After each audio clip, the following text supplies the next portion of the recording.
që kemi ftuar, pjesa dërmuese është e pranishme. Presim familjen e Koçës. Koçua thot filloni. Filloni. Unë them ta presim. Evangeli filloni. Unë them ta presim. Jo. Se janë në rrugë duke ardhur. Si thoni juve? Ta hedhim në votë. Fillojmë. Fillojmë. Po ka shumë rëndësi. Pse ka rëndësi, më falë? Po e pra, shiko, se ne shkrimtarët, kur shkruajmë, atje në shtëpi nuk na vlerësojnë. Vetëm shoqëria na vlerëson. Kur fjalën e shoqërisë e dëgjon familja thotë, me termën Shoqësh. Prandaj them që ta presim. Faleminderit, e presim. Atëherë po fillojmë ndryshe. Falenderojmë këta miq që na kanë ardhur nga Durrësi, që është shtëpia botuese 2M, Aristarkun, Polin dhe dy të tjerë që për herë të parë i takoj dhe s'u di emrat. Janë miq të klubit të krijuesve jonian dhe të gjithë sarandiotëve dhe nuk kanë ardhur duar bosh, na kanë ardhur duke na sjellë edhe librin e Koçës. Librin e tjetër, të riun, këtë që bën sefte sot. Kështu që respekte, falënderime, urime, puna mbar, krimtarit të mbar, këta kanë krijuar një klub. Ne kemi klub, ta kanë bën shtëpinë e shkrimtarëve dhe artistëve të Durrësit dhe kanë zërë edhe një revistë shumë të bukur. Kështu që ju urojmë shëndet dhe suksese.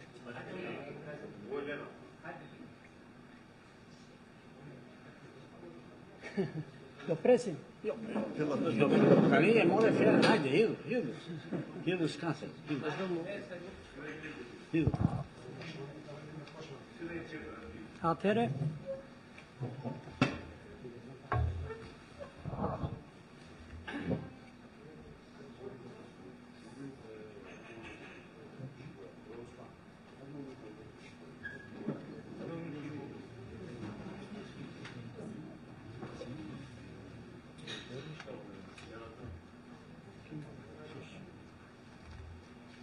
Atëre, le të fillojmë. Muaj mars, me të vërtet, ka qenë një muaj plot aktivitete për klubin e krijuesve jonian me evenimente të rëndësishme. Dhe çuditërisht, në të gjitha datat që kemi bërë aktivitete, kanë qelluar edhe disa festa që i ka shoqëruar dhe kanë qenë festa fetare. Kështu, më 1 mars, ne bëm promovimin e romanit Agonia të shkrimtarit të talentuar Gjiro Kasrit, Odise Kote, dhe më 1 mars ishte edhe ditë e agjerimit. Sot është 22 marsi që bëjmë veprimtarin tjetër për promovimin e vepës letrare të... Nësë janë ata njërësit? Magjarë janë shok. Jo, letullin. Ulluni e këtë Misarë, ulluni u zëni vënë. Mi që shok paqë. Sot është 22 marsi, dita e pranverës, po është edhe Sultan Evruzi dhe sot ne promovojmë jo një libër, po gjithë krimtarin letrare të shkrimtarit ton, jo Gjiro Kasrit më, shkrimtarit ton të mrekullueshëm Koço Kostës.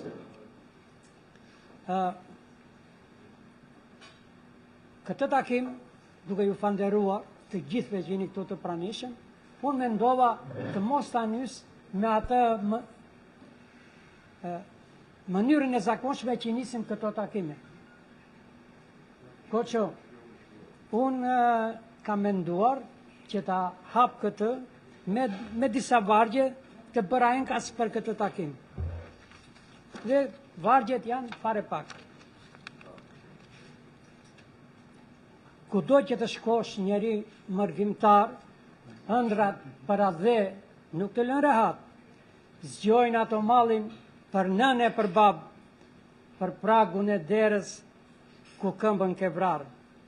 Dhe më do të zduron, loti rjedh rëngal, merr penën e shkruan, ndryshe shpirti plas, ndryshe shpirti plas, si shega e qarë, si shega e qarë, si shega e qarë.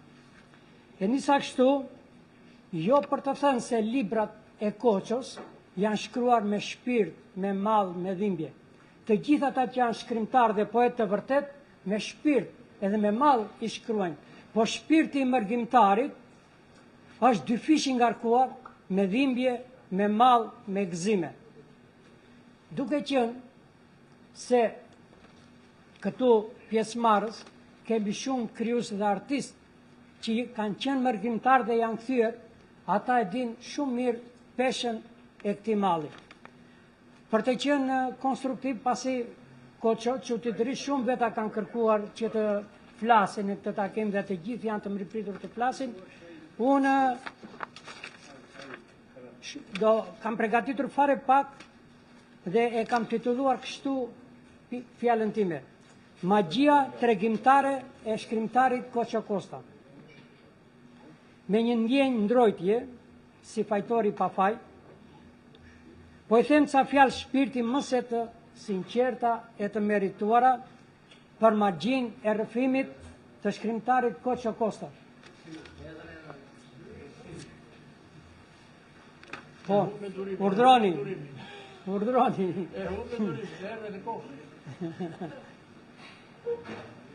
Shumë mirë, do t'i dëgjojnë. Këtu te kjo tavolina i keni të rezervuar.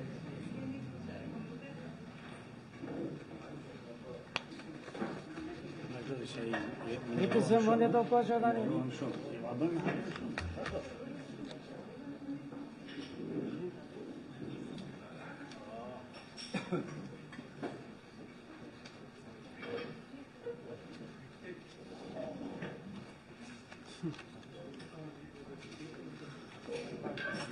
Mirë se erdhët ju të familjes së Koços dhe ne e filluam.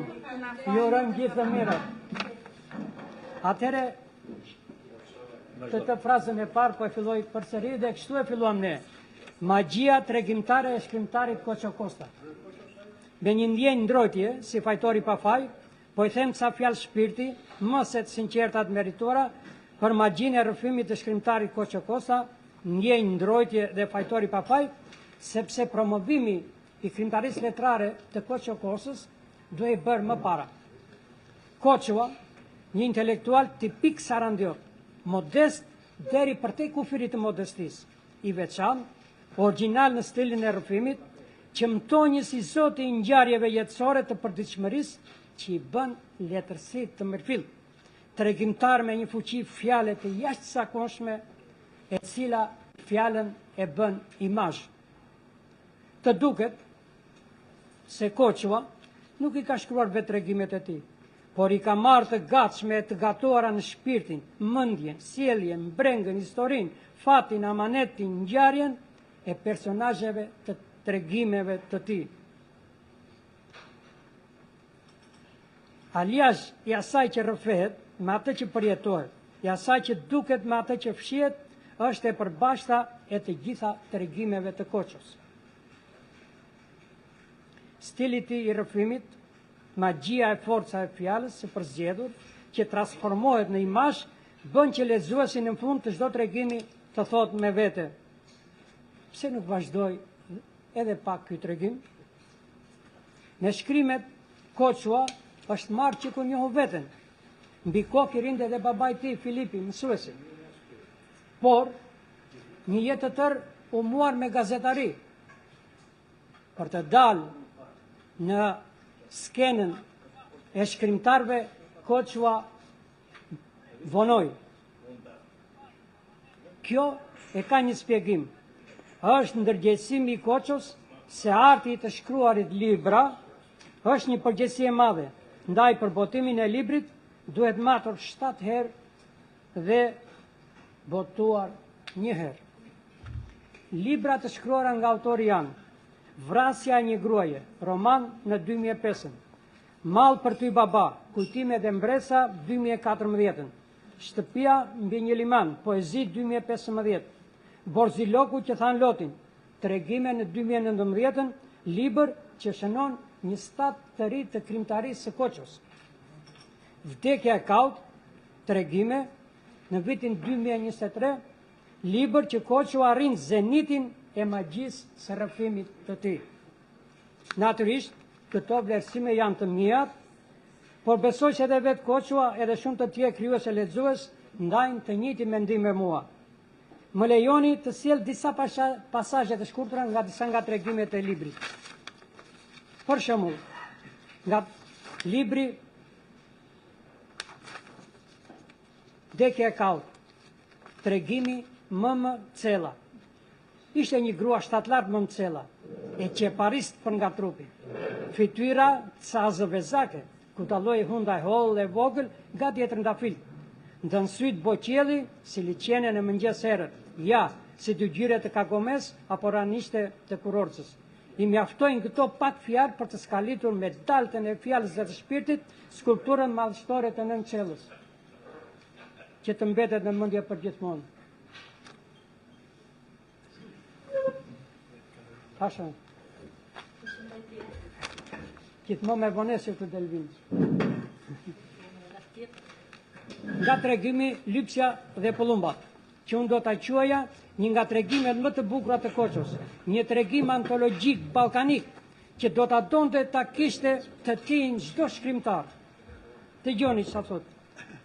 Uleshin grumbull Pëllumbat, me zgugatje së tyre zhurmëmadhe, si një kopësh fëmijësh që prisnin me padurim të vinte edukatorja. Edukatorja e Pëllumbave ishte një grua lypsare plak, që kishte zënë vendin para një supermarketi në Athinë, që kur digja jo, filluan dhe Pëllumbat të ngordhin një nga një gjë madhështore. Dhe së fundmi, nga tregimi Vdekja e Kaut. Para se gjysh lekua të vinte në plug të dy qetë, kërmonte me duar brazdën e djeshme që kishte zënë një simboles të çuditshme nga nata e kaluar. Merrte balë të nokër dhe vinte poshtë mjekrës. Fërkohej 3 herë, e shkërmojte si të hidhte farë mjelje, mandej mbulonte fytyrën me sy të mbjellur dhe bënte kryq 3 herë. Bukëvale, ka ardhur e uruara. Nisemi Koço, më drejtohej mua. Në fakt, emri i personazhit nuk është Koço, po është tjetër, por unë e bëra Koço, se është vetë Koçoa. Si thua, e shtë thoja unë që me zi prisja të merja krah qaf trasën për të hedhur farën e misrit.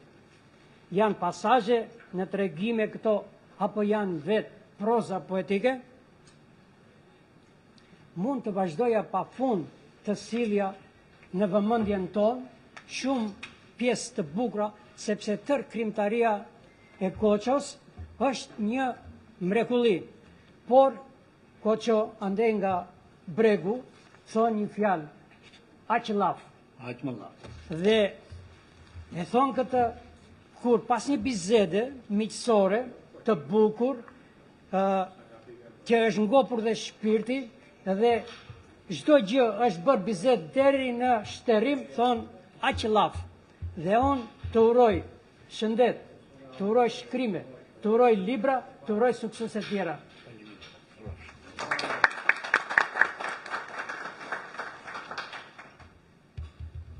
U faleminderit. E thash që këtu mes nesh ka shumë shkrimtar dhe artistë të cilët e kanë krimtarinë e tyre në mërgim, por janë bij të Sarandës me të cilët jemi krenuar dhe krenojemi. Unë thash aq laf, tani lafin e ka Masteriu, i cili sa herë lexonte një tregim të mrekullueshëm të Koços, nuk duronte dot dhe më merrte në telefon. I mrekullueshëm më thoshte, çfarë do bëjmë për këtë? Ja, këtë të bëjmë, thoma. Urdhro.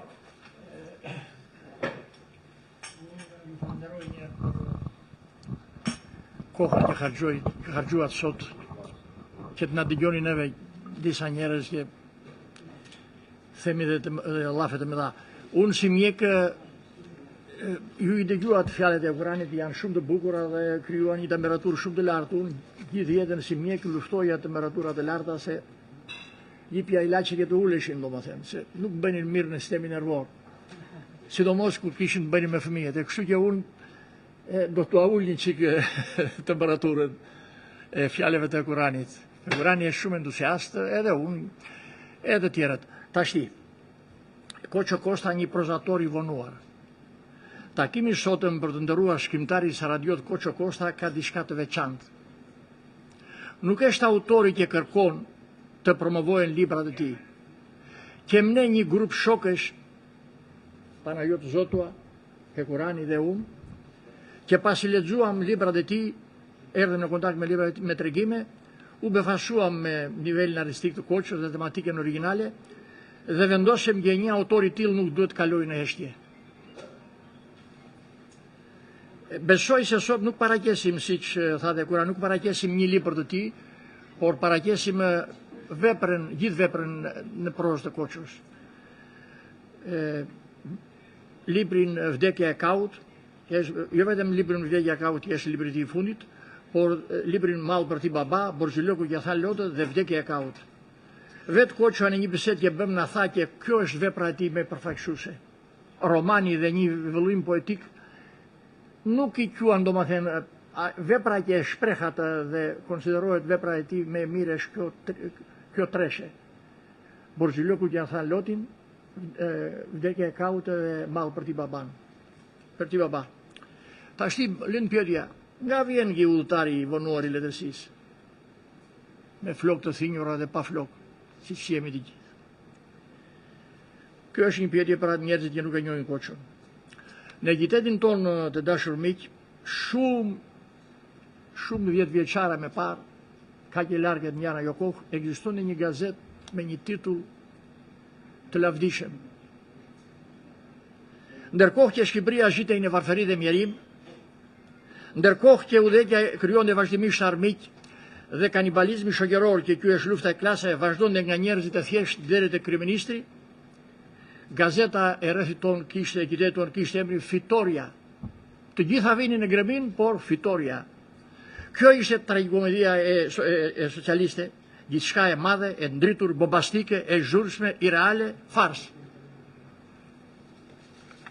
Nga kjo gazet lokale, ku redaktorët rinin me zemër të ngrirë, me orë pas portës e cenzorëve, që ky është sekretar të partisë, që të mirin aprovimin që kalkulonte numri i gazetës.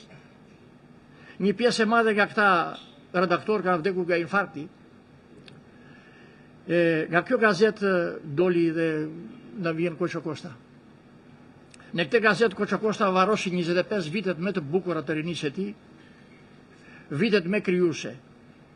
Shkroi me qindra shkrime, nga të cilat nuk mbeti asgjë. 30 vjet shtip lokal, ranë në humnerën e ideologjisë dhe u bën hi. Por pati një fitim të madh, Koço nga kjo punë. Mbushi pëllëmet me prushin e jetës, dëgjoi si flasin dhe si heshtin njerëzit e thjesht, njerëzit në diktaturë, njerëz në varfëri, po dhe derdhët dhe gëzimet e tyre. Nga kjo heshtje gjatë, doli libri i tij Mall për ti baba. Kjo është hakmarrja e një gazetari talentuar për vitet të humbura. Kështu do të shkruante Koço Kosta nëse nuk do të kishte cenzurë, dhe sidomos autocenzurë. Tashti, me 2017 Koço Kosta botoi librin Mall për ti baba, kujtimet e mbresa. Ç'është ky libër? Është një libër për mësuesin e njohur Filip Kosta dhe një kohësisht baba i shkrimtarit. Është një libër shumë i vështirë. Të shkruash për baban tënd, domethënë, edhe për nenën është një libër shumë mund të bësh, nuk është e lehtë. Kurset e mëdha i dalin shkrimtarit përpara. E para është hiperbola. E dita është sentimentalizmi. Dhe sidomos rreziku më i madh është shenjtërimi. Pra, Koço Kosta u vu para një dileme të madhe. Do bënte një libër për familjen e tij apo do bënte një libër që ta lexoja unë dhe Vasil Kaçi dhe Panajoti dhe ta mijë të tjerë. Këtu ky nuk është një libër thjesht gazetaresk. Është libri i një shkrimtari i cili ka një rrugë të gjatë në gazetari. Të 50 proza të shkurtra janë si gur mozaiku, edhe në skalisin domethënë na japin figurën e mësuesit Filip Kosta dhe të babait. sa e lexova librin e njoha Filip Kostën. Ishte mësuesi im në grav. Vetëm që kishte emër tjetër. Ky është Vangel, ky është Kozma, ky është Jorgo. Ishte mësuesi i 4 klasave. Që mundohesh, domethënë, janë mësuesat e viteve 50-60, që në një klasë brenda ishin në një dhomë ishin 4 klasa. Dhe gjithashtu si një dirigent, domethënë mundohesh që të vinde në një orkestër këto zera, të gjitha. Është mësuesi i sobës me dru që dyrë të tym. Është mësuesi të cilin babai im vinde dhe i thoshte, Vangeli thoshte, unë po ta jap djalin, unë s'kam kohë, kam 7 fëmijë. Një nga këta mësuesit ishte domethënë dhe Filip Kosta. Mos kështu do mos shkëlqoj një, domethënë. Pra, libri Mall për ti baba e quaj një libër shumë të rëndësishëm, sepse i kaloi shuazën familjare dhe u bë një libër që mund të lexojë çdo njeri. Që do të njohi një mësues të vjetër, do të njohi një baba. Koçoan me këtë libër ka një relatë të çuditshme, nuk është thjesht djali i tij, po është dhe mësues. Bisedon djali me baban, bisedon mësuesi i ri me mësuesin e vjetër. Dhe me një veneracion të thellë dhe me një gëzim dhe me një dashuri të jashtëzakonshme e ka ndërtuar librin. Në çdo kapitull mbaron me një fjalë. Si thua ti baba? Kështu e bëjmë ne baba. Ka një, domethënë, mua duke lexuar librin me jepte përshtypjen se babai i tij i ron. Sepse biseda bëhet në plan të parë, është prezant babai në libër. Në këtë libër të bukur, një nga librat më të bukura të paktën nga Tret Koços, ka proza të mrekullueshme. Për shembull, a pinde babai im? Nuk kam këpucë sperato monopate. Aroma i izminit. Borzhyloku në dritare, po ka dhe një prozë, ka një shkrim tronditës, kakavi. Koço 7 vjeç, një nxjerrës të tjerë e merr babai dhe vejnë çdo vit bëjnë nga një vizitë në kakavi, të dëgjojnë bemat dhe heroizmat e ushtarëve të kufirit. Shkojnë atje në kakavi në atë postën dhe fëmijët në atë kuriozitetin hapen. Nga ana greke, nga ana tjetër nga brenda një oficer grek, pasi pa fëmijët, mbush grushet me karamele. Dhe u ahet. Fëmijët ashtu, fëmijët duke mos ditur ç'ishte.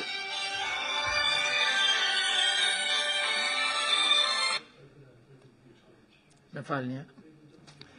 Fëmijët duke mos qenë fëmijë. Vërshuan dhe kapën, morën karamelet. Në këtë kohë që morën karamelet, komandanti i postës, komisari thotë, i lini poshtë, thotë se ata thatë mund të helmojnë fëmijët. Dhe i thotë mësues Filipi, mos mor burri, thotë. Ata i thotë, kanë fëmijë, nuk besoj të ketë në popull grek, kaq poshtë, thotë, sa të helmojnë fëmijët tanë. Edhe mori 2 karamele dhe i hengra një përpara. Kjo është një prozë, 3 faqe janë to, domethënë, por tregon se çfarë njeriu ka qenë Filip Kosta dhe sa larg ka qenë nga skemat ideologjike dhe nga ato frikrat e reme që ishte një kohë, domethënë, ky libër për mua është një nga librat më të bukura. Tashti, vazhdojmë.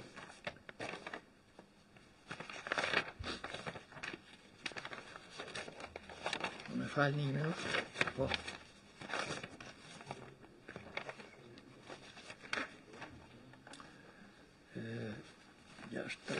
Po. Në këtë libër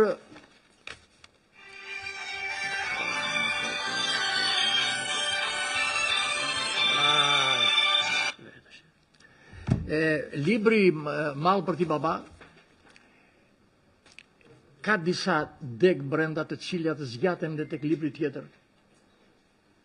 Janë disa deg të harlisura. Një pjesë e kësaj tematikës e këtij libri kalojnë në libri Borzhyloku Gjathan Loti. Ka shumë motive, bilet do t'i quaja domethënë zgjerime. Një deg nga ky libër domethënë i jep titullin e vëllimit të arshëm Borzhyloku Gjathan Lotin. Është një tregim i bukur. Unë mendoja se balladat e Kurbetit kishin mbaruar, por Kurbeti i ri i Shqipërisë, i shqiptarëve, krijoi i dha material Koços për të bërë prap një balladë të re Kurbeti. Që është Borzologu që tha lotin. Ndërkohë tashi, duke lexuar këto dy libra me tregime të Koços, të cilat janë libra të mëdha, janë nga 300 faqe. Gjen brenda edhe tregime të tjera të bukura. Një tregim i bukur shumë është ajo që tha Kurani, lipsja dhe pëllumbat. Në një supermarket përpara shikojnë njerëzit një grua me lecka që ta isë pëllumbat. Është një skenë e zakonshme. E kalojnë se cili kalon atje, domethënë, edhe nuk kështu, nuk i jep rëndësi. Koço ama e pa që kur i ushqen ato pëllumbat, ata krijojnë një aureol mbi këtë kokën e kësaj lipses. Fluturojnë sipër, domethënë, është si një shenjtore ajo. Domethënë, ata i fluturojnë mbi kokë duke sikur krijojnë një aureol të vërtet. Dhe ajo vdes një ditë, edhe ata vinë, domethënë, sikur janë fëmijë dhe duan, domethënë, është një gjë, është vështirë tua për cillat e emocionin, duhet të lexuar tregimin, domethënë, ne tash i bëjmë komente ku, është vështirë vetëm duke lexuar këtë gjë. Do të ju kujtoja një tregim tjetër shumë të bukur, dhe mballat e babait. Dhe mballat e babait është, domethënë, në shtëpinë e Koço Kostës kishte dy gjëra, kishte bollëk, varfëri dhe fëmijë. Kishte varfëri të madhe dhe fëmijë. Dhe babai i tij, kur shikonte që gjella nuk dinte, domethënë, shtirej se i dhimbnin dhe ballat. Është rënditës ky fakt. Domethënë, kështu bënin shumica e baballarët tanë, thoshte me dhe mbarku nuk ka. Megjithëse ai ngorde nga uria, kupton. Po këtë tregimi të mballat e babait ja vetëm 3 faqe është. 3 faqe është, po është një epokë e tërë. Është epoka e baballarëve tanë, të cilët ndanin ka fshatën e Gojës. Do të ndaloja në 3 tregime të Koços që i quaj trilogji, është trilogjia e Vurgut. Vurgu që në shekullin 19 e quajnë Misir, fusha e Vurgut që është Misir, Misir e Egjipti. Kështu që është Vurgu, në shekullin 19 turkit e quajnë Misiri, Vurgu. Koço atashti ka kapur, domethënë, duke jetuar në balkonin e Vurgut, sipër në Metoq ku ishte fshati i tij, ai kishte fushën e Vurgut përpara. Është gjëna, domethënë, që kjo trev me kaq e pasur me gjithë këto fshatëra nuk nxori një prozator, nuk nxori një Sotir Andoni për shembull për Moraven, nuk nxori një Jakob Zoze për Miseqe. Edhe e quaj shumë të rëndësishme që Koço Kosta na dha 3 tregime të mrekullueshme nga treva e Vurgut. Edhe këto janë 3 tregime me një fjalë, është vdekja e Kaut, që është një kohë shumë të largët.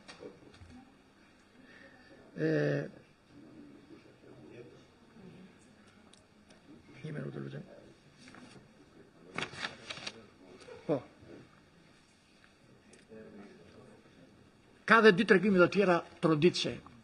Ka një ngjarje atë ditë të Pashke, tregon për masakrën që krijen anglezët në fshatin e Finikit në ditën e Pashkës. Një avion anglez kaloi mbi në kohën e luftës, kaloi mbi fshatin e Finikit, që ata ditë kishin Pashkën dhe bombardoi kishën.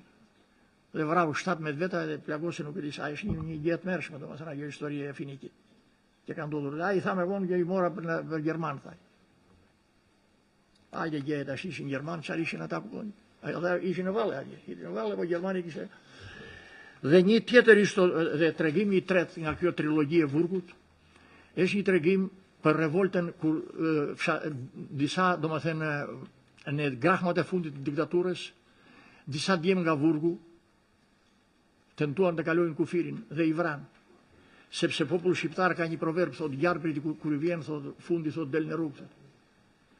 Kur i vjen fundi gjarprit, del në rrugë, që të ndarojë. Dhe i vranë këta djem nga Vurgu, pa të drejtë, domethënë kuptohet sistemi kështaren. Edhe baballarët e tyre dhe fshatarët e tyre morën arkivolët e këtyre dhe erdhën të demonstrojnë në Sarandë. Dhe pushteti në grahmat e të fundit të doli të priste lartë. Të kellonte, i lanë arkivolët në me tokë lartë. Këto i quajnë, domethënë, kjo trilogji e të mërshme me një fjalë. Dhe do të shtoja edhe tregimin vdekje e kaut. Një barbapilo, domethënë një plak në burr, mbrehet në parment dhe punon arat. Unë gjeta në fshatin i Merë Efendi në vitin 73 kam qenë mjek, gjeta një fshatar me tha mua, unë kam qenë një nga njerëzit tha që punoj ara, tha po pa katha. Kishte njerëz të tillë në burr. Atje jo të gjithë njerëzit kishin pend. Edhe është kjo histori tronditse nga burgu. Kjo është një trilogji që ne, domethënë, ne që jemi nga kjo trev këtej, domethënë, duhet të ja njohim Koços. Është një kontribut i veçantë në tematikën e kësaj treve me 30 fshatra ku po. Tashti,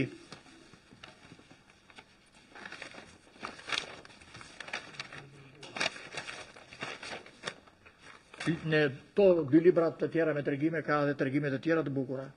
Do përmend 3-4.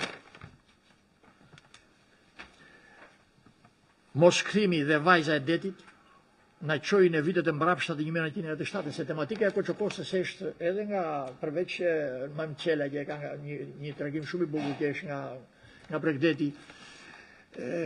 Po ka dhe tregime domethënë nga 3 kohë, edhe nga koha e kaluar, edhe nga koha e sotme, edhe nga vitet nga koha e mbrapshme në 97 me fjalë. Tregimi Moskthimi dhe vajza e detit na qoi në vitin e mbrapshëm e 1997.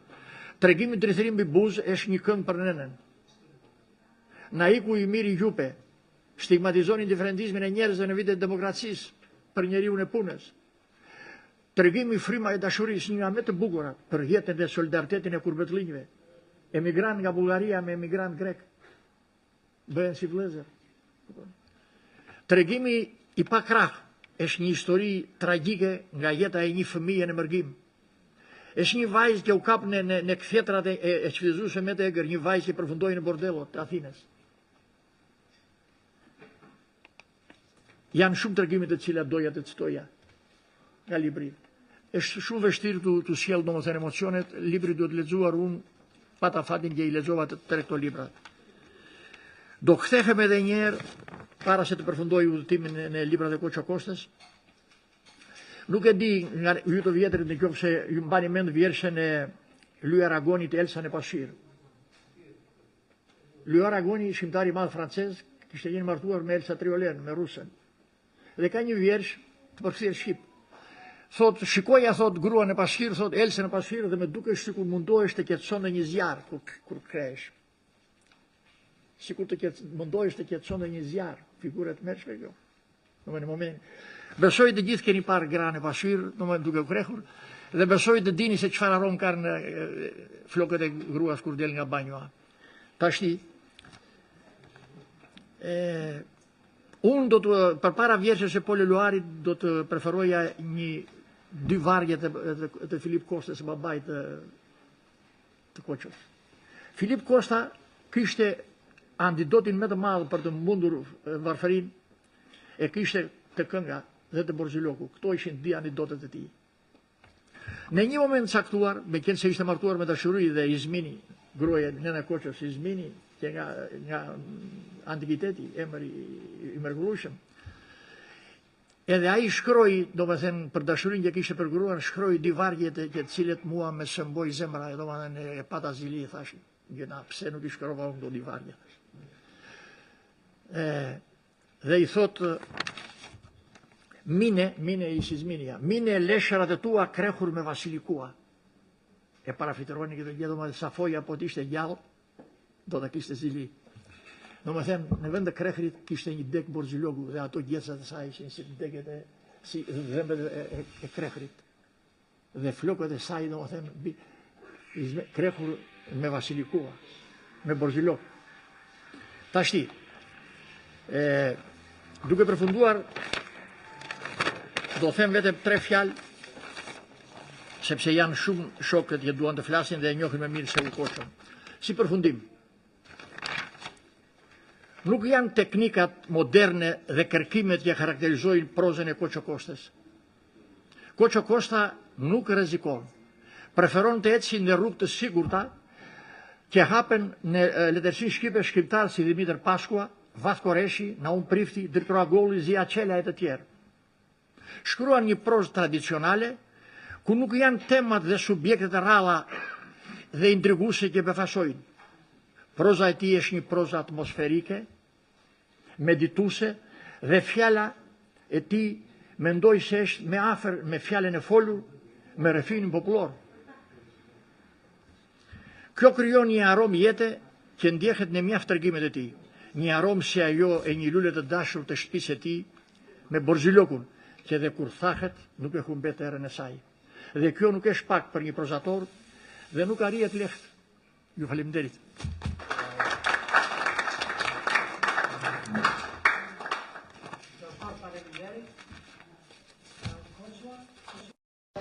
Ka punuar shumë gazetar, dhe nga të parë me të cilët ka punuar është Panajot Zoto.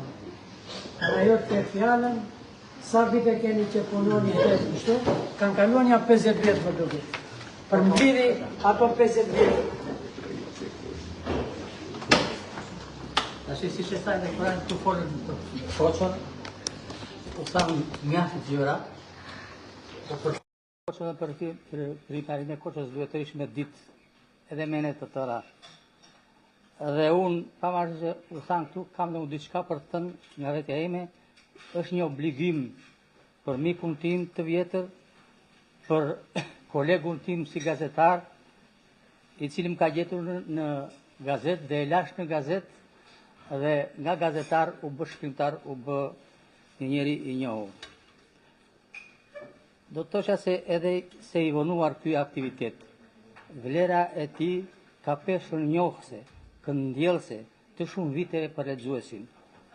Koço Kosta i takon brezit të prozatorëve pas viteve 90, ku veç të tjerë si Fatmir Terzi, Përpari Mysi, Resmi Osmani, Odise Kota, Tanas Dino, Kozma Gjini, përmendet edhe Hekuran Aliri.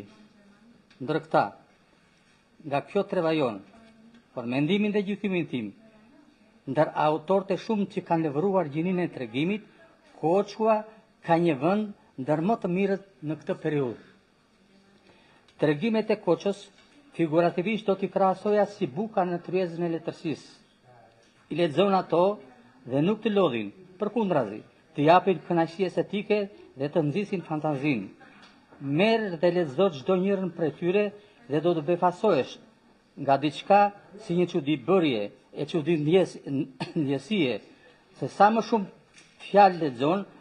fjali lexon, aq më shumë shtohet mendimi dhe dëshira për të shkuar më tej dhe shikon se edhe fjala pasardhëse do të ketë të njëjtën ndjesi kënaqësie dhe pesh mendimi apo kërshëndjellje. Koçua luan me këtë pritshmëri të lexuesit dhe dëshirë për një rrëfim koherent, duke angazhuar lexuesin në një eksplorim të vetëdijshëm.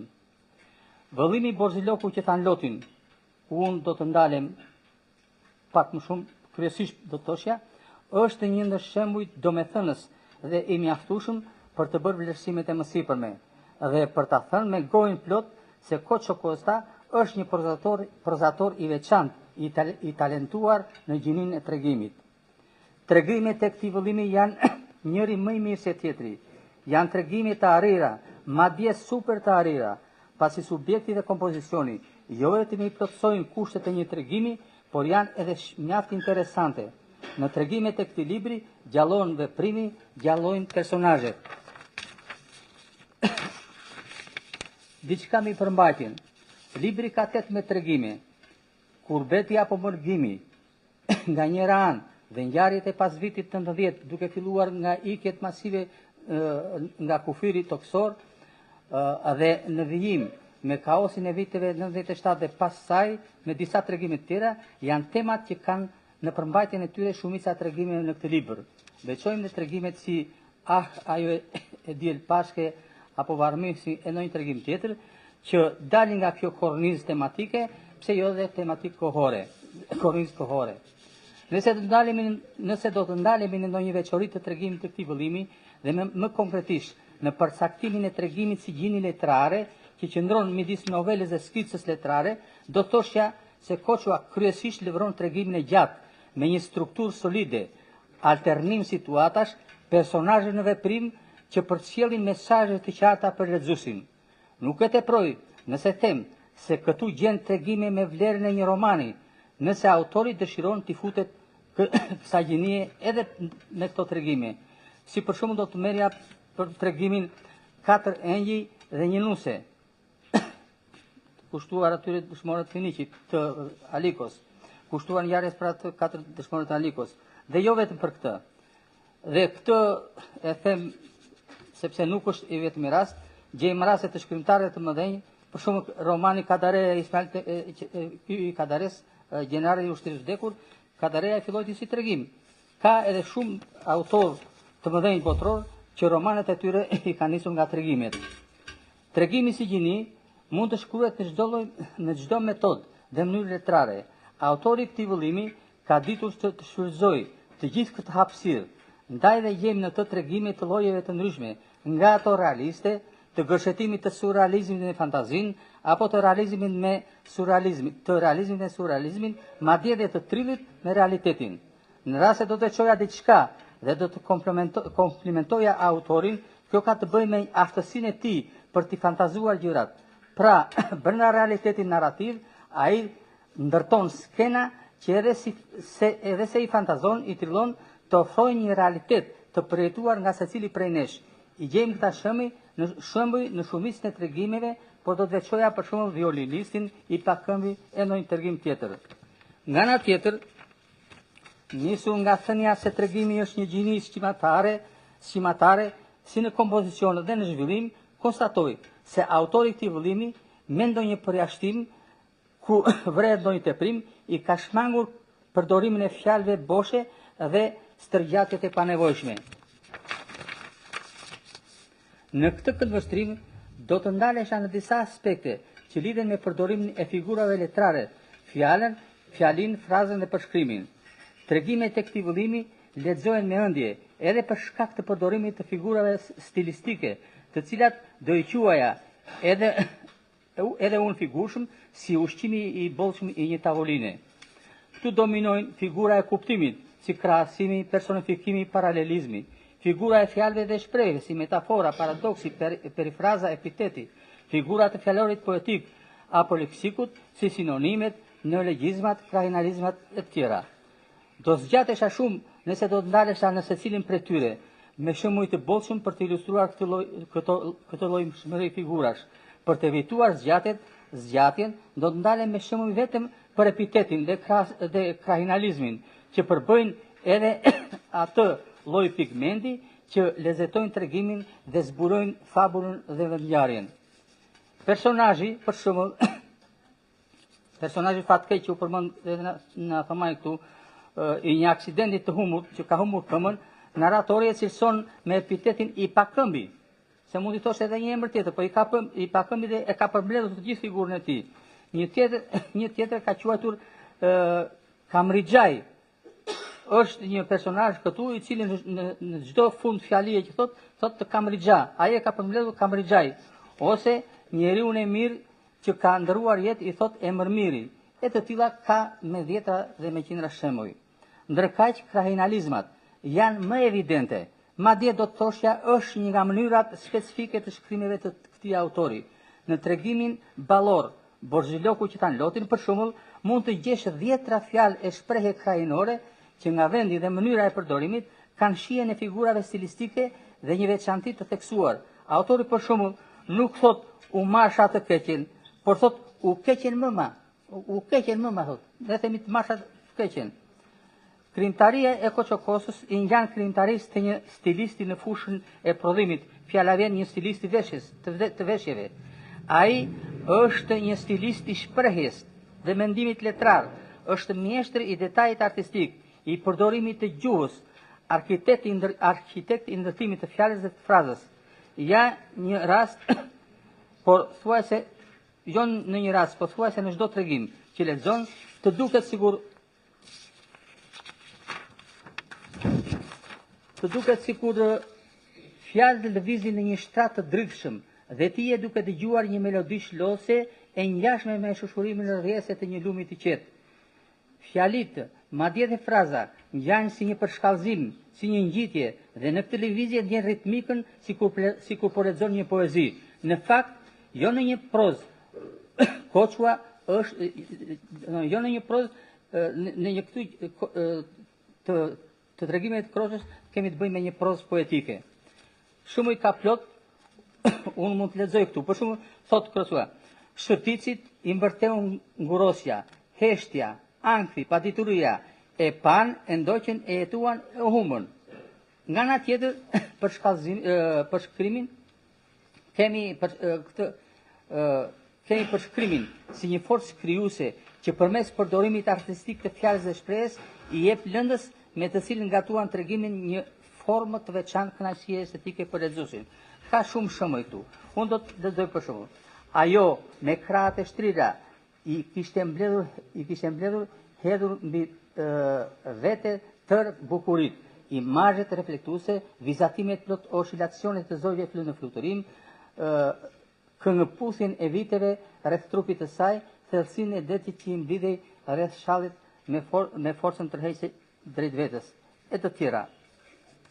Detajet e tok fjalëshi, dy veçori të tjera që dallojnë krimtarin e autorit Koço Kosta. Në çdo portretizim personazhi, në përshkrimet e situatave dhe të ngjarjeve që tregon, autori nuk bën lëvizje boshe. Nëse mund të themi kështu,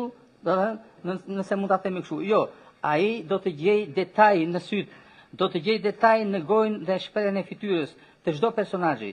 Futet tell, siç thot ai, në honin e shpirtit dhe na tregon se çfarë sheh atje edhe për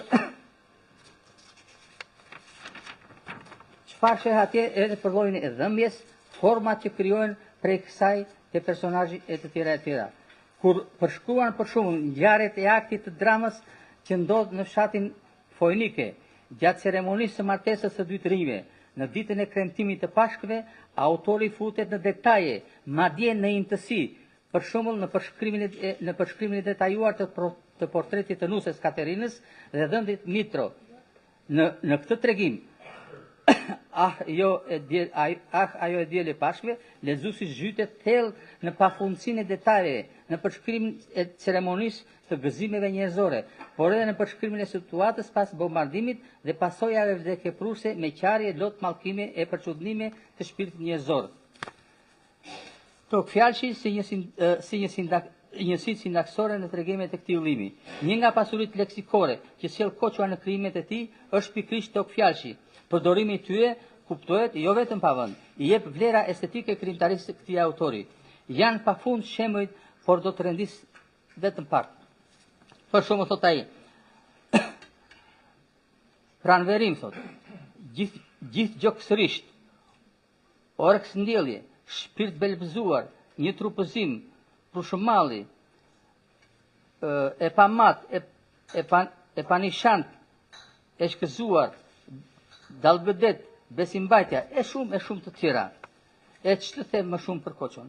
Do të thosha që Koçua mund të flas me orë siç e thash edhe në fillim, por gjithçka përmbledhet në këto konsiderata që kam unë. Koçua është një stilist i shprehjes, artist i skalitjes së fjalës, mjeshtër i përdorimit të mjeteve të gjuhës, një hambar dijesh. Koço, falenderoj për krimet e tua, sukses.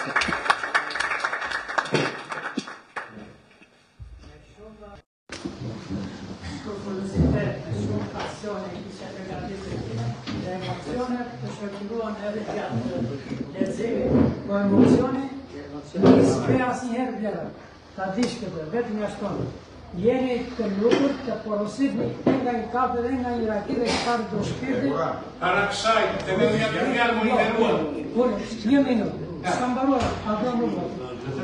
Po prit më se plasun, S'kemi mbaruar. po pritë se unë jam duke folur.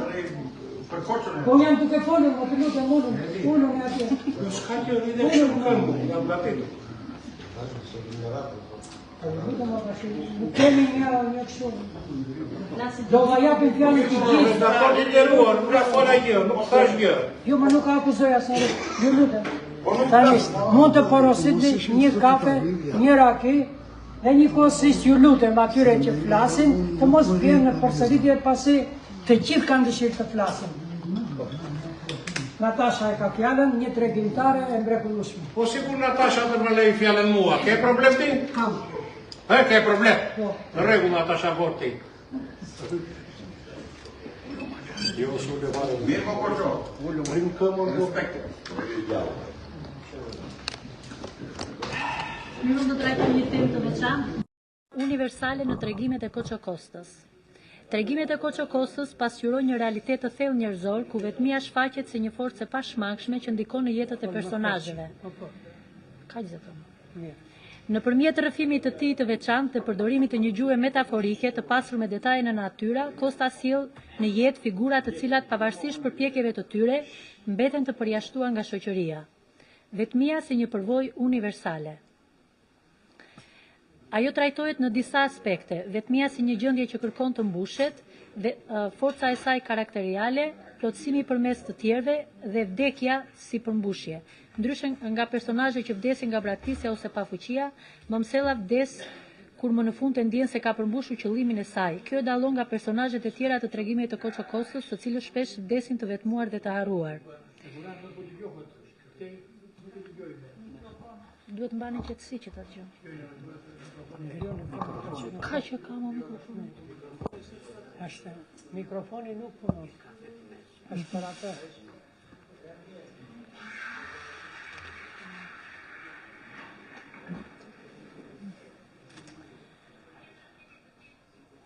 Nga ana tjetër, Batania e shpuar paraqet një lloj tjetër vetmie, atë të përndjekurit politik, i cili dënohet padrejtësisht dhe trajtohet në përpjekjen për t'u arratisur. Në këtë tregim, vetmia nuk është zgjedhje, por një dënim i imponuar nga një shoqëri e padrejtë.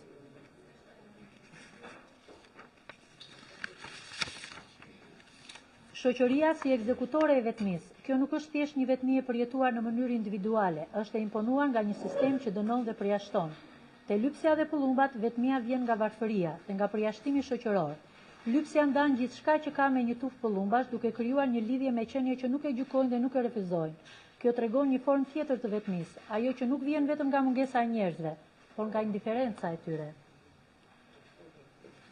Te vdekja e kaut, vetmia merr një dimension filozofik. Kau përfaqëson një botë tjetër, që po zhduket, një botë ku ai dikur kishte një rol dhe një qëllim, por tashmë është i tepërt dhe i harruar. Kjo tregon një vetmi që lidhet me kalimin e kohës, me transformimin e vlerave shoqërore. Çiftimi në procesin e punës të një kau dhe një njeriu është një ironi therse, por dhe një gjetje artistike që çon në kufit e të pabesueshmes.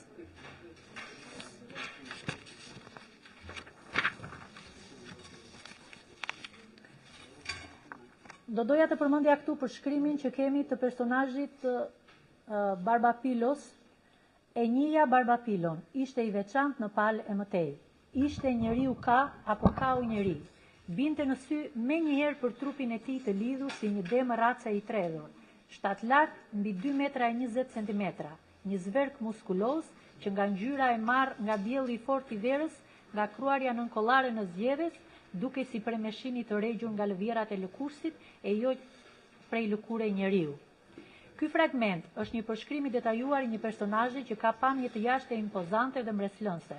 Përdorimi i elementeve të natyrës dhe të jetës së përditshme për të krijuar një imazh të fuqishëm të personazhit është një teknikë e shquar në tregimet e Koço Kostës. Ky fragment i jep lexuesit një ide të qartë për fizikun e Barbapilos dhe lidhjen e tij me natyrën dhe punën e përditshme. Personazhi përshkruhet si njeri i fuqishëm i lidhur me një trup të ndërtuar për punë të rënda. Përdorimi i fjalëve si një demë race i tredhur dhe shpatulla si dylesa e bën personazhin të duket si një makinë pune, që është i rëndësishëm dhe i respektuar në mjedisin ku jeton. Në fakt, në tregim shfaqet 3 herë vdekja e kaut. Vdekja e parë është kau që punon arën. Ai vdes i pari dhe është një simbol i sakrificës së pafundme të individëve që janë të detyruar të punojnë pa pushim, ndoshta për të siguruar ekzistencën e tyre dhe të tjerëve. Vdekja e dytë është vdekja e kaut njeri. Njeriu që ka një ngarkesë të madhe mbi vete dhe që vdes si pasojë e punës së tepërt. përbën një tjetër vdekje tragjike. Kjo vdekje mund të shihet si një pasqyrim i sakrificës të njeriut për të mbajtur familjen dhe për të siguruar mbijetesën e tij dhe të tjerëve. Vdekja e tretë është kau që mbeti. Vdekja e kaut të tretë është veçanërisht e rëndësishme për shkak të faktit se është i vetmi që mbetet dhe që vazhdon të mbajë ngarkesën e punës dhe të përpjekjeve të pandërprera. Në këtë moment, ky mbyll ciklin e pafund të mundit dhe sakrificës që është pjesë e natyrshme e ekzistencës, por gjithashtu një cikël që mund të përfundojë me një humbje të madhe. Simbolika dhe metaforat. Koço Kosta përdor një gjuhë të pasur me simbole dhe metafora për të përforcuar mesazhet e tij. Batania e shkuar përfaqëson dhimbjen dhe sakrificën e personazhit kryesor, një dëshmi e tragjedisë së tij. Pëllumbat, Telupsa dhe pëllumbat simbolizojnë pafajësinë dhe shpirtin e lirë, por njëkohësisht edhe ata që mbijetojnë në heshtje ashtu si vetë lypsja. Kaut e vdekja e kaut është një metaforë e një bote të vjetër që po zhduket, një figurë që dikur kishte rëndësi, por që tani nuk i duhet më askujt. Përfundim. Tregimet e Koço Kostës sjellin një vizion të thellë mbi vetminë si një përvojë universale. Nëpërmjet personazheve të tij të përjashtuar nga shoqëria, ai eksploron dimensione të ndryshme të vetmisë, si zgjedhje, si pasojë e padrejtësisë, si rezultat i varfërisë apo si një shenjë ndryshimeve shoqërore. Përmes një gjuhë të pasur me metafora dhe rrëfimit të veçantë, Kosta arrin të krijojë një atmosferë të fuqishme që e bën lexuesin të ndjejë dhimbjen dhe izolimin e personazheve të tij. Njëkohësisht, përmes një përshkrimi epik, ai u jep atyre personazheve një madhështi të veçantë, duke i bërë më shumë se sa viktimat të rrethanave, simbole të dinjitetit dhe rezistencës përballë fatit. Në këtë mënyrë, ai na bën të reflektojmë mbi vetminë jo vetëm si një përvojë individuale, por si një gjendje që ndikon në mënyra të ndryshme në jetët e njerëzve. Faleminderit. Urdhroj nderuar. Përshëndetje nderuar. Përveç Koços, Natashës dhe Petros, të tjerë mbase nuk më njoh, dhe profesor Panajot. Nuk isha shumë për të folur, po nga ana letrare, mësu. Letërsie, tani jam pensionist, rrinë e halë frangos. I mori ai dhe jam dakord me gjitha qatë profesor Panajot. Unë nuk do flisja për Koçon si poet, për Koçon si gazetar që kam njohur, për Koçon si shkrimtar, po për Koçon si mik dhe si shok këtu e 50 e sa vjeçar. Ka shumë teori në botë që thonë shkrimtari ishte ndryshe, biografia e tij ishte ndryshe, një minutë, më fol, ti fole gjysmë ore ose fole fare. Një minutë, fole gjysmë ore ose fole fare. Jemi mbledhur kasim për vepën, jo për marrëdhënie familjarë. Rito bëri dhe o burot tani, që ke se vzek. Dhe Koçon e kam njohur 13 vjeç. Unë që kritik, atë Koço poet. Në ato mjesha që kishin nërë, u rritëm një qikë. A i mesar thiku i përsërim beta mësusi i thonë atje, po pra kritik dhe i thoshje. Në këtë kuptim duhet të dalë atje, këtë zotnia nuk pati durit. Koçoa nuk ka asgjë të ndryshme nga Koçoa si njeri dhe Koçoa si poet. Më duke se edhe ai do bjerë dakord me mua. Unë për të aspiron. Para të parë e ke dikoj Koço më vesh, po nuk e një Më farë ke ka bolla në atë burin e u tani. Kokë bardhje ti, kokë bardhja me u, për që ne se vzek. Kënaqësia e madhe që fola. Zonjë, e nderuar, ti dhe Koçoa. Mua nuk sto njeri, kam ardhe. Nuk mu mora veshje, Koço Kosta që këtu erdhe vetu. Një minutë. Të lëm goja. Faleminderit. Koço është dhe poet se ka bërë një libër me poezi. Po si se di u dalë, që thot ai dalë. Tani, një intermezzo nga diskutimet, Vangela Gora do na sjellin. Vangeli i nderuar, se do na sjellin një nga tregimet e Koços për një intermezzo. Tani i ka. Jo, marova. Të lëm goja. E ka Vangeli tash.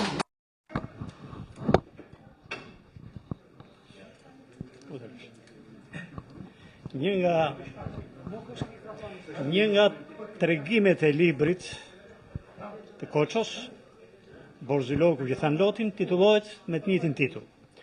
Borziloku që than Lotin. Ka një qytet aty në Shqipëri që quhet Sarandë. më i bukuri në tërë vendin. Aty lahet e ngjizet dielli. Aty grimohet e krihet hëna. Ka dhe një fshat aty në Sarand. Dëgjoni, ju lutem, është një magji ky tregim. Dëgjoni. Ka dhe një fshat aty në Sarand. Shën Vasil quhet. Shenjt hapsi i çdo viti. Nga këtej hapet i tërë bregu. Ka dhe një lagje në këtë fshat. Bregu i Mënit i thonë vendasit. Është edhe një shtëpi e vogël në këtë lagje. Ka qati me tjegullat të kuqe dhe një mbules blu mbi portën e jashtme. Po dhe, i thonë nga ato anë. Jeton të dikur një familje këtu, ka ende një frym që banon në këtë shtëpi. Ka të dy të kësaj shtëpie ka dhe një dritare anësore që vështron nga rruga e madhe. Gjithë vajteardhjet kontrollon dritarja, si një pikë vrojtimi e kontrolli. Ka edhe një vazo balte mbi pravazin e kësaj dritareje, mbjell me borzilok ose, si që thonë ndryshe, vasilikua. Mbas ti, si një hënës e vogël fund shkurt i mbërthyer degëve të pabujisura të ardhis avlis, tretet fytyra e një plake. Është mëm Olga. Ati ronë më mira, shpirtë nxira, me një shami të zezë lidhur në kokë që nuk i mbahet mend forma dhe ngjyra. Shtrënguar fort tek balli, dy cepat i varen supeve si fundvargjet e një vaj shekullor. Në të dy anët tek tëmthat bëjnë të dalin mbi fytyrën e saj të reshkut safie floku të hirtë në të bardhë, dhe ato si bishta lotësh që zgjatin e nuk bien, palema të thajnë. Nuk ka as mosh, as form, as kullim plaka. Vetëm dihet që hija që konturohet në dritaren e vazos me borzilok është ajo. Nëse zhurmat e këmsorve ndije në dritare, ajo ngrihet si diçka shtëllumët. Vetëm tani loti i derdhe të rëshqitas i faqeve e tretet diku. Ama në biro, mos jeni gjë për në Gërqia u keqen mëma. Kështu e shqiptojnë fonetikisht fjalën Greqi në anën tona. Fytyra e saj që kam mbledhur tërë pikëllimin e kohrave që kur është krijuar kjo botë, zë e tërhiqet në dëgjim të përgjigjes. Pret me shpresën e një poje, që qielli të shpërthej për të rrezulluar dielli i saj. Ata e din marzin, pa e thënë ajo porosin, dhe mëma e lexon mirësin, bujarin, ndaj u keqen mëma, merr mani këtë degës borziloku, nuk është e rëndë, është e lehtë si zëmra e nënës. E vendoseni te kondizmat e kiqos tim, se ju e njihni kiqon tim, kiqon e nova ju bëftoll pikura, e një të Athina se që balli djeme.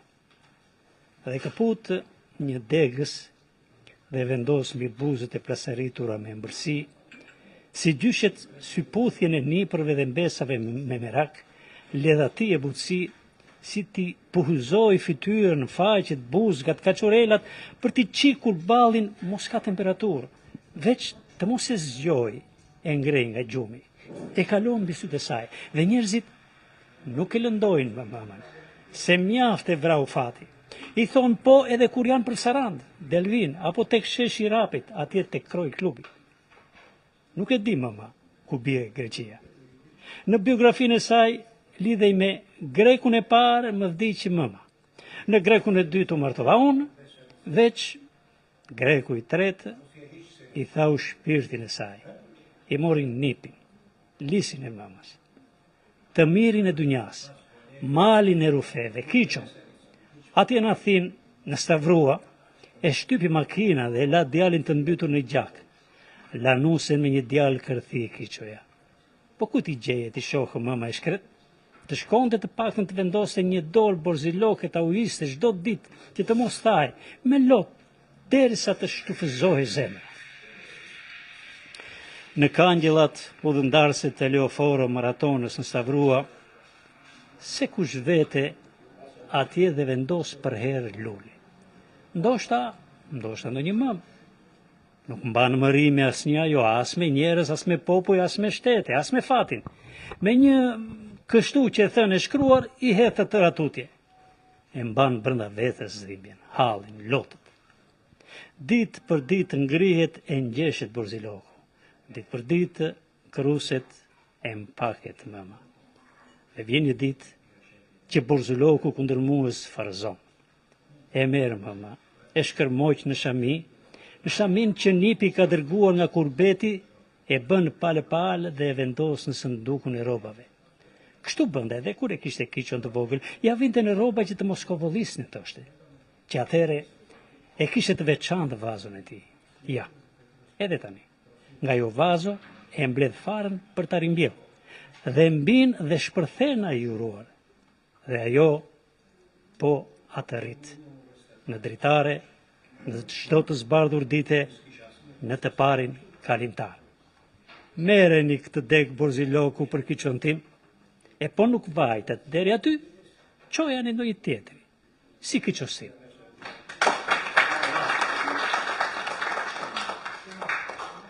Urime kush.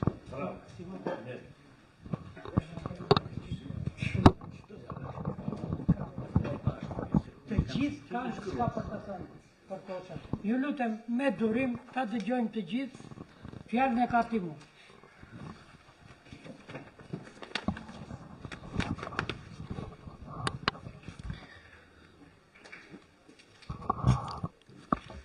Paka shumë fjallën që do të mba tani edhe e kam publikuar, për do t'i bie shumë shkurt, aq më tepër që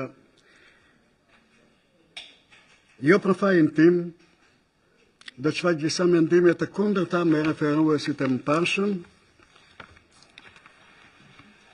sepse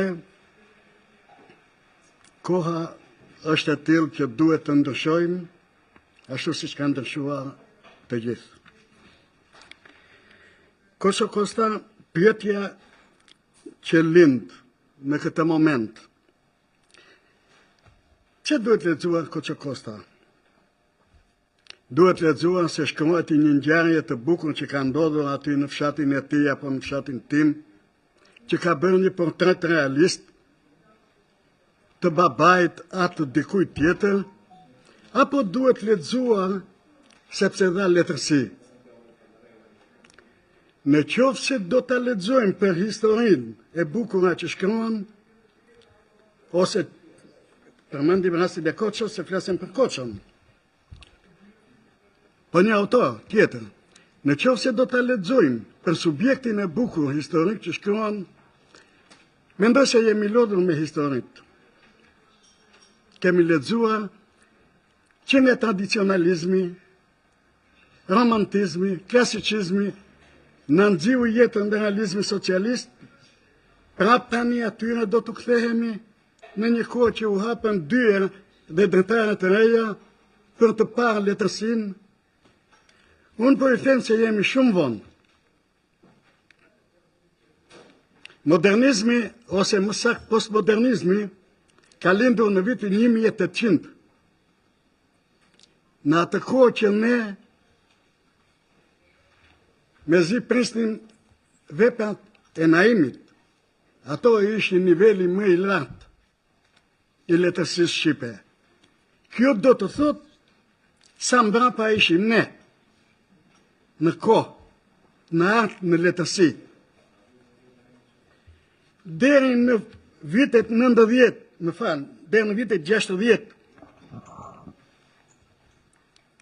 realizmi socialist e barazoi letërsinë me traditën, me tradicionalizmin. Më shqip me bejtet.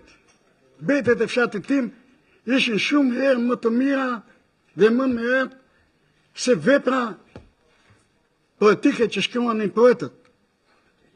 U deshti lëkun të Ismail Kadareja me Dretërojnë, me Fato Sarapin. Erdi puna, erdi viti 72, duke parë se që revolucion po krijonin këto goditën me pleniumin e 4. Tani, jemi në një tjetër periudhë. Do kthehemi mbrapa apo do ecim para? Pse duhet lexuar Koço Kosta? Koça Kosta duhet lexuar për një arsye tepër pozitive që ka. Vjen nga gazetaria dhe ka një sër kufizime që ja jep profesioni, të cilat i sfidoi nëpërmjet mësuesisë, gjë që duket tek lirshmëria e ligjëratës, dhe në qoftë se ne do ta përshkruajmë me pak fjalë librin e Koça Kostës me një titull, me një emërtim, unë do ta quaja Rruga e vështirë drejt modernizmit. Jo vdekja e kaut. S'ka vdekur ndonjë ka. Është një ngjarje shumë e rëndomtë ajo, por interesante është përpjekja e Koça Kostës për të hyrë në modernizëm. Kjo është karakteristika e këtij libri. Subjekti, ngjarjet, personazhet janë shumë e rëndomtë. A ka arritur të japi? Po, ka arritur të japi tregime bile që janë në modernizëm me synim drejt postmodernizmit. Si panepsja e Shënmërisë. Po, tregimet e tjera përpëliten realizëm, modernizëm. Këtu duhet të shikojmë se si lufton ky me veten e tij, që të dal nga ajo guacka 50 vjeçare ku jemi mbyllur dhe ku jemi edukuar, të paktën të tërë ne kemi mësuar vetëm realizmin socialist dhe modernizmin e quanim letërsi dekadente, në një kohë që letërsia botërore në atë rrugë po ecën. Në këtë sallë unë kam folur në një aktivitet për Uliksin e Joyce-it, duke e krahasuar me Odisen. Odiseas ju deshin 20 vjet, 10 vjet lufte, 10 vjet udhëtime. Uliksi vetëm 24 orë lëvizte brenda një qyteti. Dhe jepte atë botën e tij shpirtërore, gjë që e bëri një nga romanet më moderne, një nga kryeveprat e njerëzimit të sotëm. Ka ndryshuar koha dhe duhet të ndryshojmë dhe ne.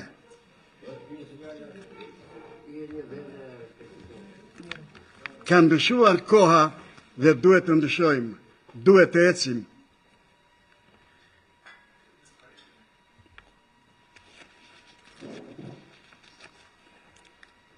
Folëm që ishte gazetar. Ku duket ndikimi i gazetarit? Ndikimi i gazetarit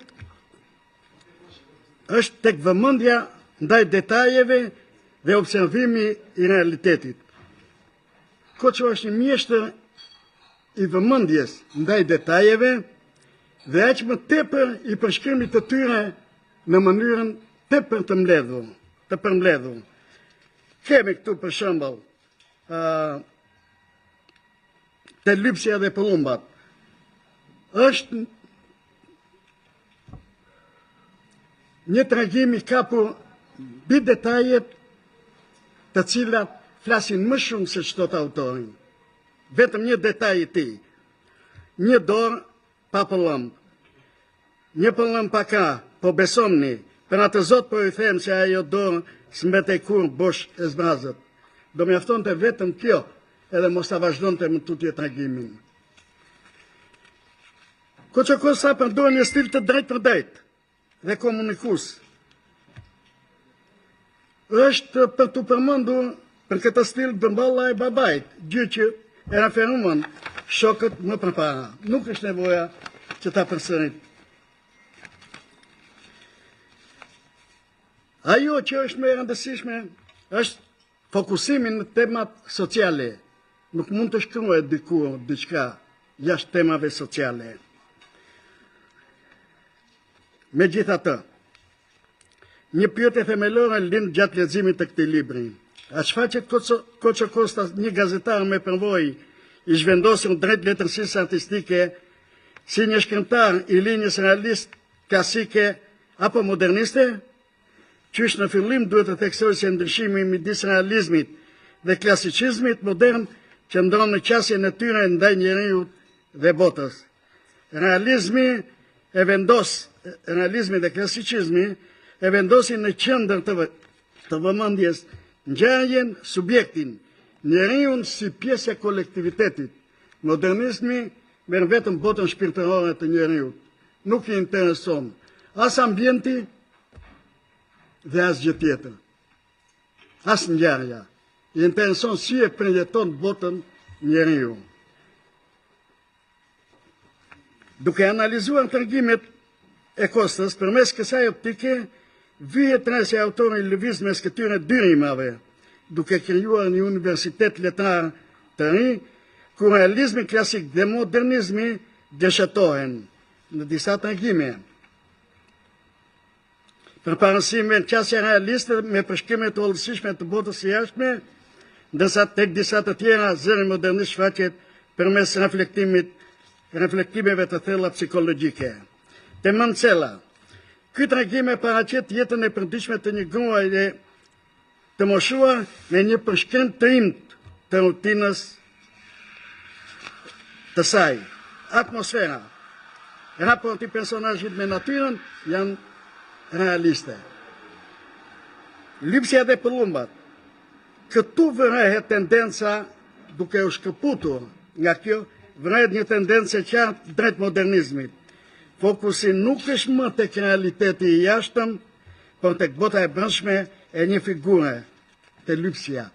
Po ta lexosh me vëmendje, ajo më shumë flet për përjetimet e saj, se sa çfarë ndodh për politikën, nuk flet për gjë tjetër. Flet si e përjeton ajo situatën. Të mos humbasin kohë ti të themi citatet, sepse të gjithë e keni lexuar. Batania shpua, ta lëm dhe mballa e babait sepse është një realizëm.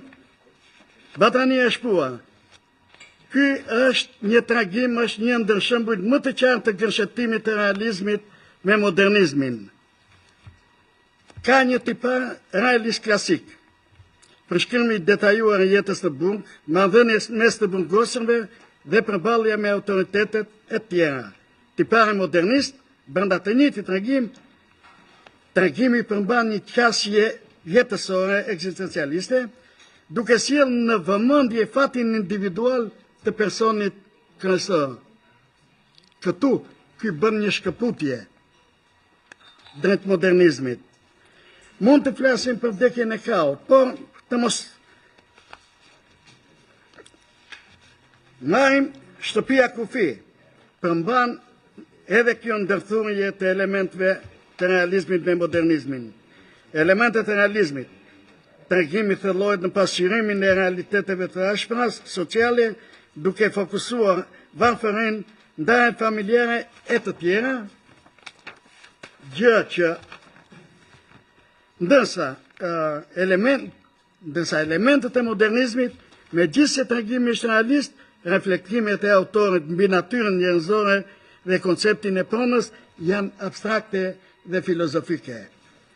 Pra, në qoftë se e ndjejmë, në qoftë se e lexojmë, këtu duhet të shikojmë atë pozitiven e Koços, atë hapin që ka hedhur drejt letërsisë moderne. Nuk mund të kthehemi më tek tregimet e realizmit socialist, duke zvendësuar sekretarin e parë me një punëtor apo komisarin politik me një ushtar tjetër. Prandaj, unë do të përshëndesja, në qoftë se do kendemi kuptimin tuaj, do të përshëndes pikërisht këtë hap të Koços. Kam akoma bile, edhe e kam shkruar, edhe e kam e kam publikuar më me hollësisht. Ky është vërtet një hap i madh për të përshëndetur, sepse është si Armstrongu tha, një hap i vogël për mua, një hap i madh për njerëzimin, një hap i vogël për Koçën, shkëputja nga realizmi te modernizmi është një hap I madh për letërsinë. Për fat të keq, Saranda është një qytet provincial. Na mungojnë shumë gjëra, shumë informacione. Çdo hap I vogël që mund të bëhet në letërsi tek një nga ne duhet përshëndetur. Duhet përshëndetur me entuziazëm dhe unë prandaj kam marrë sot ta përshëndes para jush Koçon dhe t'ju them, Koçua do të vazhdojnë në këtë hap që ka nisur. Koçua do shkruaj shumë më mirë se sa shumë të tjera, që mjaftojnë të subjektet. Nuk ka rëndësi subjekti, nuk ka rëndësi heroi pozitiv. Vlera e letërsisë është e anti-heroi. Vlera e letërsisë nuk është e lufta, që e fituam apo e humbëm. Vlera e letërsisë është çfarë ndjen ai ushtari që hidhet me bajonez bërthyra. Nuk mund të themi e mori plumbi në ball edhe vdit duke thënë dhe rroft Shqipëria. Këto janë formalizma të realizmi socialist. Koçua e ka përceu këtë hap, e ka kapërcyer. Dhe unë vërtet për këtë e uroj. Faleminderit.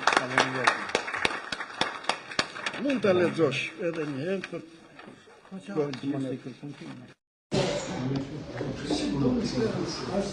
është shumë vështirë menaxhimi I këtij promovimi, pasi njerëzit kanë lexuar librin të njohin projektorës dhe të gjithë kanë shumë gjëra për të thënë dhe më vjen mirë që t'u zbërthejnë krimtarinë tënde më së miri, pak me vonesë, por mrekullisht.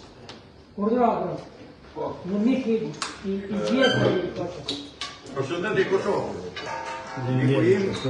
Kolegujim, kemi 30 vjet në krahun e njëri tjetrit dhe do jemi të tillë.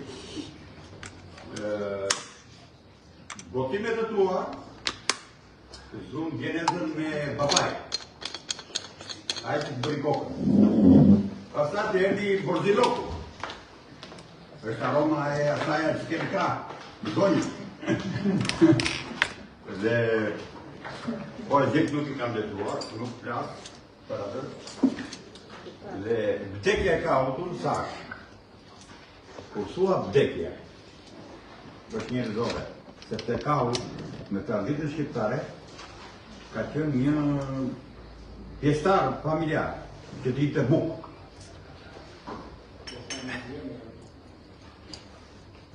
Dhe kur I thua vdekja,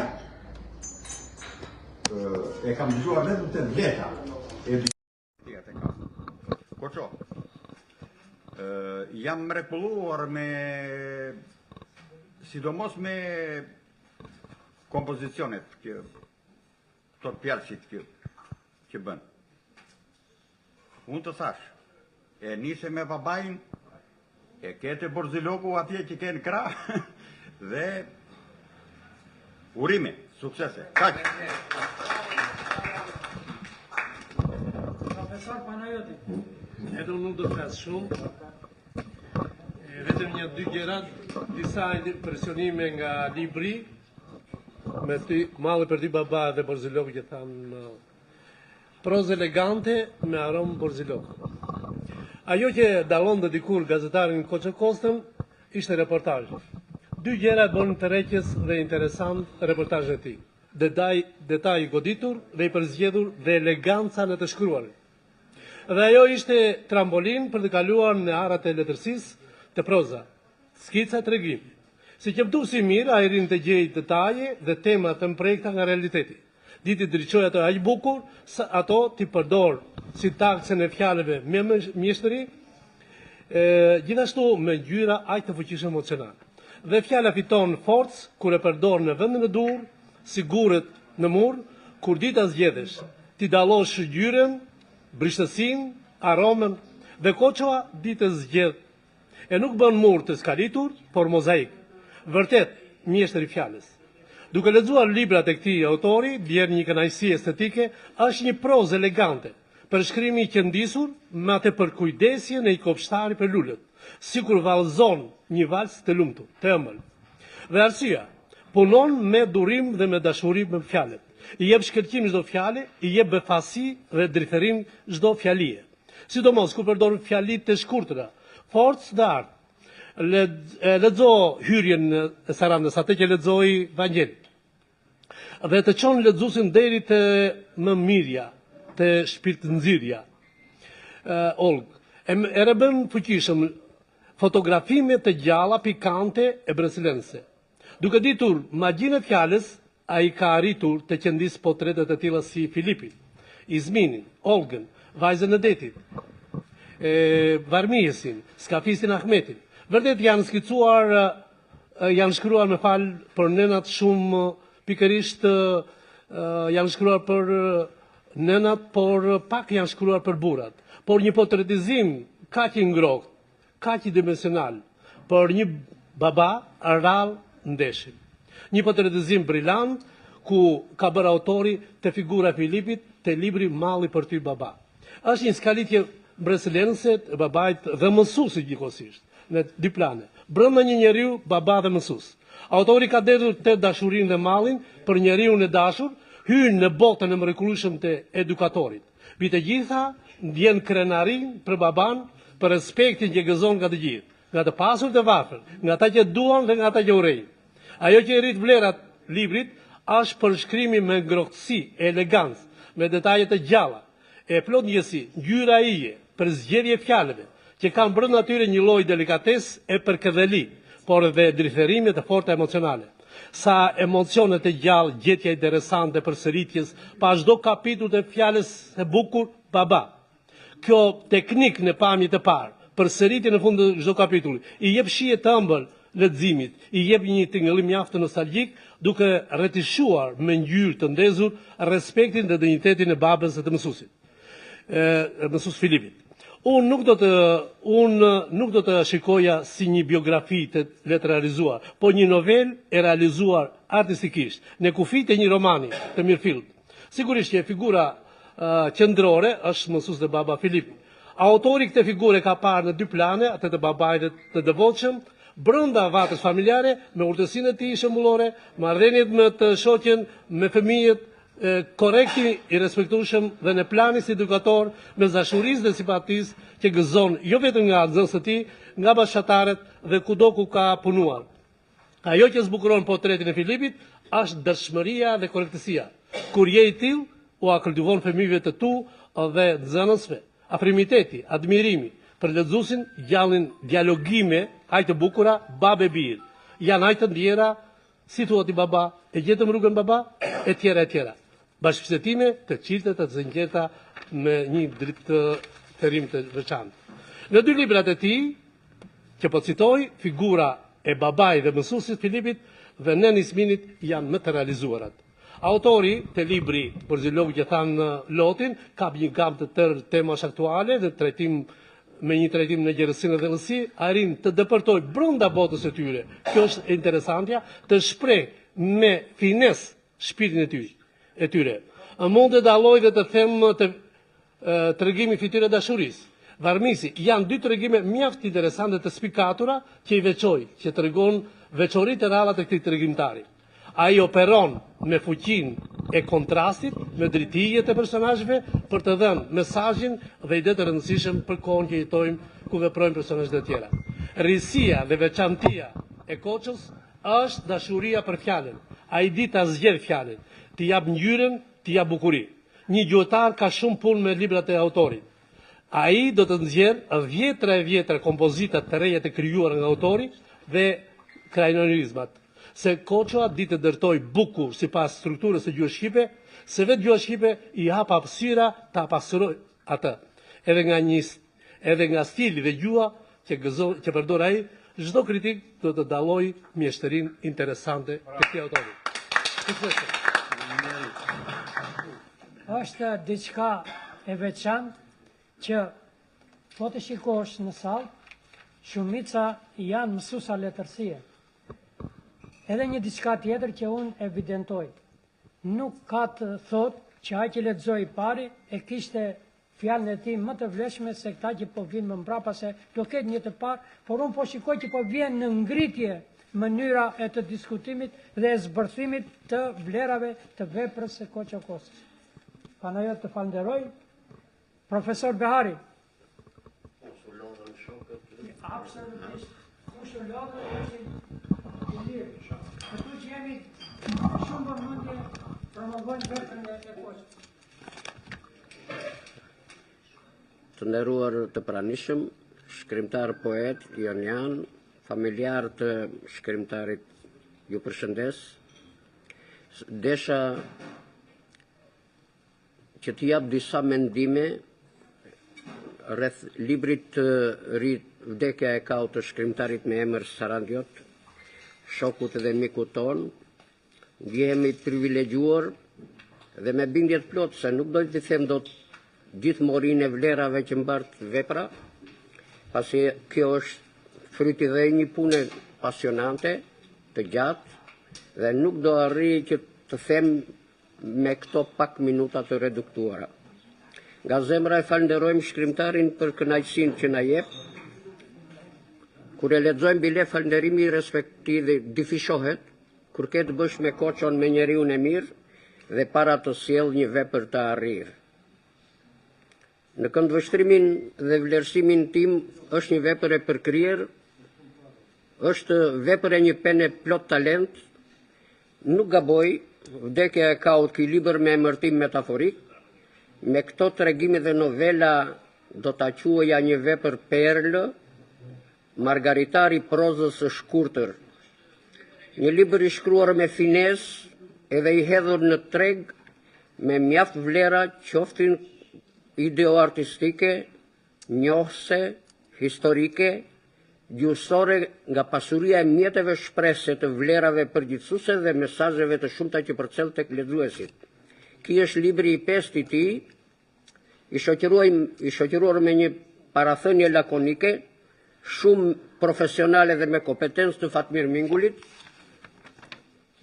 Duhet të flas shumë, por duhet të lëmë edhe shokëve kohë, se vërtet e kemi shokë edhe mik, po të gjithë kanë dëshirat e tyre, mendimet e tyre, dhe unë jap disa mendimet e mia subjektive për këtë vepër të tij, duke lënë radhë dhe shokëve, se nuk mund t'i themi dot të gjitha.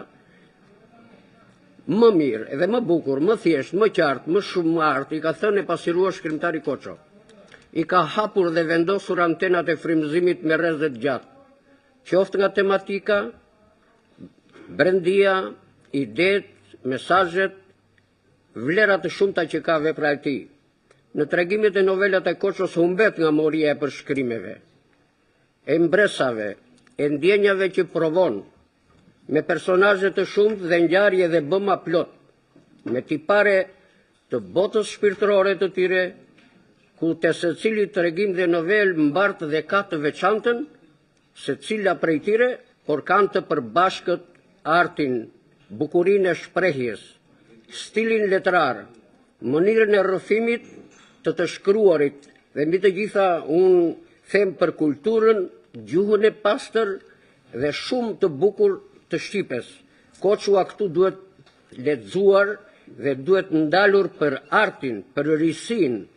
Koçua në këtë pikë ka fituar shumë pikë në gjykimin dhe mendimin tim, ka fituar truall, sjell risi.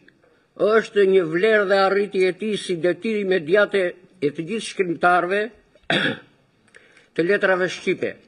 Pasurimi me fjalë dhe shprehje të reja, ruajtja e bukurisë dhe pastërtisë së gjuhës nga shartimet dhe arnimet e huazimet me tepri të viteve të fundit, Koçua mbetet modeli im në veprën e tij. Koçua me të vërtet mjeshtër i fjalës shqipe. Ka punuar e ka gdhendur aq bukur fjalën si rrall kush, si një letrar dhe gjuhtar i Akademisë Xhuvani. Te vepra e Koços ka shumë problematika shoqërore, të cilat i thanë edhe shokët parafolsit, qofshin këto nga e shkuara e largët apo e afërt, si dhe të kohës sotme moderne, me probleme dhe tematika të ndryshme. Mjeshtërisht, Koçua na i ka sjell copza jete nga e kaluara nëpërmjet gojës së personazheve, i ka sjell të freskëta dhe na i sjell taze. kuptohet roli I tij si mësues shkrimtar, ai ishte dhe misioni I mësuesit që të vështirën ta bëjë të lehtë dhe ja ka arrit qëllimit. Të ndërlikuarën e ka bërë të thjeshtë, të kuptueshmen e ka bërë të qartë, të panjohurat I ka bërë të njohura. Kështu ka vepruar si te njëri tregim dhe te tjetri. Momçellën, te novela Shpagimi, Vdekja e kaut, Lipsja dhe pullumbat, pa përmendur serinë edhe në vazhdim, shkrimtari pa elozhe, pa komplimenta, është mjeshtër në thurjen dhe organizimin e subjektit të veprës së vet. Në çdo tregim apo novel, do gjesh element të subjektit radhaze që tregojnë bukur fabulën dhe dramacitetin e tyre. Koçua e një mirë jetën, tregon shkallë njohjeje, ngjitjeje, sa realitete, me pjekuri mendimi dhe me një nivel të lartë artistik. Personazhet e tij nuk janë do si do, as qiellor, janë toksor, janë real, janë bindës. Shkrimtari arrin të jap shumë qartë personazhet vepronjës, arrin që t'i zbërthej më së miri. Kush është personazhi, cili është ky, apo cila është ajo? Ku dhe nga tregon vendin dhe mjedisin? Kur dhe që kur, kohën dhe hapësirën? Pse dhe përse, qëllimin dhe shkakun? Si dhe qish, mënyrën, pasojat dhe rrjedhojat. Koçua ka reflektuar dhe ka depërtuar me penën e tij jo vetëm në tiparet fizike të personazheve, po më shumë në botën e tyre të brendshme. Ka depërtuar në të imta disa veçori dhe është menduar gjatë për të thënë pak dhe në çast, deri te dialogimi I personazheve me pula dhe kafsh, si Momçella. Kështu na jep Momçellën te tregimi me të njëjtin titull, bashkë bisedon me pulat, u di gjuhën, I kupton dëshirat. Kjo është cirka, kjo është Sizeza, kjo është Bardhoshja, kjo Pendshega, e të tjera apo Gomar Zebon, duke I dhënë dhe këshilla se mos na turpron Zebo, se do bësh shoqëri me Pelën e Erushos, apo Barbapilon, Pilokaun te tregimi Vdekja e kaut, apo Miranen pa emër te tregimi Lipsja dhe pullumbat. Personazhet e Koços janë me tipare më njerëzore. Momçella, kockë e pathyshme, e qeparis nga shtati, shtatë lartë, me hundë të holle të trëndafilt, si boqjelli si liqene në mëngjes herët, si disi gjire të kakomes apo ranishtet e Krorëzës, me moza pak të lartësuara të mbushura si brumi sazën, që mahnites me këto përshkrime të bukura të mjedisit, të personazhit, dhe me të vërtet që betesh I emocionuar për herë, edhe unë jam habitur, them të drejtën, me artin që tregon të vepra e tij. Nuk rrinte kur rehat, me gjithë se I pa fat, e vetmuar, po se rrinin duar të rehat. Beti qyqe kërcudjegur, nxirësi shurdhake, unë gjene të zeza, që me zi, por jo e flamosur, më me të gjithë dhe të gjithë qenë të saj. Plot jetë, lullet qenë me raku I saj, pastërtia si kur kishte edhe emrin e vetë. E pinte kafen me atë kafeqin, si ndërhin shkrimtari në disa gjëra të imta, që I kanë betur në kujtes, dhe e hithe kafen të rënje të rëndafilit që aromëzonte tër lagjen. Po kështu edhe Barbapilua, Pilokau, ha njeriu kafsh. Shkrimtari nuk e kategoris, përkundrazi e hinizon me forcën e tij, me tiparet më njerëzore, me fuqinë sa të një kaut të tregimi me titull metaforik, ku jeta varej dhe që e lidhur me bririn e kaut. Pilua një ka profesionist, ka parmënde, me atë kollën flam, I lidhur ngusht Pilua me kazilin, kau që mbeti vetëm dhe u njëzua me pilon si mjet pune, pun kaut. Si proces e ligjëroi Koçua me penën e dhe e bëri si njeri që ka jetë, pushoi se jetuari vdiq, në mënyrë të figurshme. E bëri legjendën atë fshat lundrues, hero me të vërtet shokun e tij të ndar nga jeta, edhe Lipsja dhe pullumbat Mirania pa emër si që tha më lartë, I njëjti avaz, çdo ditë te vendi I punës, mëshira, damka e kohës së djeshme, edhe sot në kohët moderne. Më zi më nuk bëhej. Vrasare që Brenda portretit të saj kishte fitirën, një dorë pa plëm dhe një plëm pa dorë. Edhe te novela Shpagimi, Melsa e bukur, e pashme dhe shumë e derdhur, trup harmonik, e zdërvjellët, me sjellje dhe veprime lozonjare seks ndjellëse, bukuria kiti pare mori një qafë, duke rënë në grack jo natyrshëm, e imponuar nga dëshira e pamundësia për të bërë nën.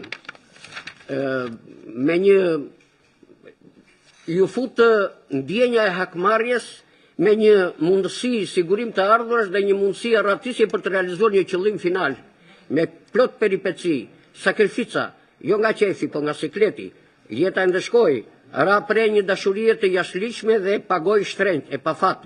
E po të shikojmë të tërë personazhet e Koços, të bindin duken sikur ja lënë në dorë fatit. Simëm Qella, pa fëmijë, e vetmuar, Melsa e pafat, Pilokau, Miranja, herojët e Koços duken sikur janë viktimat pafat, po duke patur parasysh atë artin e të jetuarit të një filozofi gjerman, Koçua më duket se i ka dhënë aq bukur sa jetën e shikon sipas filozofit gjerman si mençuri dhe zgjuarsi, po e shikon edhe si forcë dhe si fuqi, po edhe si fat. Po të trija këto bashk nuk i mbledh. Koçua i ka vendosur bashk të njëjti tregim, sikur diku në jug në fshatrat e Bregdetit, në atë shamin nije alla bregdetarqe, diku në gjirin e Kakomez, në rërën e Krorzës, në Borsh, në Borodanin e Gjelbërt, te manastiri, atë shënmëria apo si që quajnë Meka e Bregut. A në Simiz, atë Vila Dedej, te novela Shpagimi, në Pal, diku në fshati Lundrus në fushën e Vurgut, apo në Lëkursin e Vjetër. Mjaftë toponime e mërtesa lokalizimi, gjithë të cilat e plotësojnë më mirë portretin e tij. Koçua në ka sjell mjaftë mërtesa vendesh. Bëhet fjalë për mesazhet që tham. Si e përmenda më lart, humbet e arti i veprës Koços. Mjaft fjalë dhe shprehje frazologjike, mjaft fjalë të brumit të shqipes, krahas stilit me nivel të lartë artistik, merit risi e tij janë moria e fjalëve të reja, fjalë të rralla, kompozita dhe fjalë të prejardhura të tipeve të ndryshme parashtesor, prapashtesor, me vargje dhe gjimtir homogjene që të kënaq dhe nuk të lëshon derisa ta mbarosh, me dhjetra kompozita si burbuqe qel, e këmës varritura, kujtes ardhura, kockë ngritura, uniform bardhat, humbet në përshkrimet me fines dhe plot ndjenjë, të krijuara nga autori, si mollëza ndezurat, flek dridhurat, prushfaqet, e të tjera. Pa thënë se i thanë shokën mjaft figurat letrare krahasime, e gjenë mjaft antitezat fuqishme, sa rritesh në trup, aq i pak ndjehesh në shpirt, shkojmë në kafen poshtë e nxjerrim hallet lart, mjaft hiperbola që e dashuron personazhin dhe prandaj i jep edhe tipare madhështore. Probleme të shumta, Koçua mjeshtër, qoftë për rrokjen e temave bashkohore, qoftë për kuptimin që i jep jetës edhe lumturisë dhe dashurisë, probleme që kanë të bëjnë me të mirën dhe të keqen, probleme që kanë të bëjnë me dukuri negative si zilia, smira, xhelozia, mitmarrja, edhe hedh vështrim të kujtesa historike. E të tjera, mos të ndalemi se përsëritim veten edhe të tjerët, në tërsinë e vet, vepra e Koçokosës është arritje në krijimtarinë më cilësore. I urojmë edhe në gjykimin e mendimin tim është një vepër që mund të dramatizohet, mund të bëhet skenar filmi, ka dramacitet. Unë Koços i uroj nga zemra shëndet dhe jetë, suksese, pas bashkë me familjen e vetë dhe të gjithë të pranishmëve suksese. Faleminderit. Sinqerisht, kjo përgatitje e bërë me kaq seriozitet, me tërmend të entuziasmon, por natyrisht koha është e kufizuar. Të lumë. Pol Milo,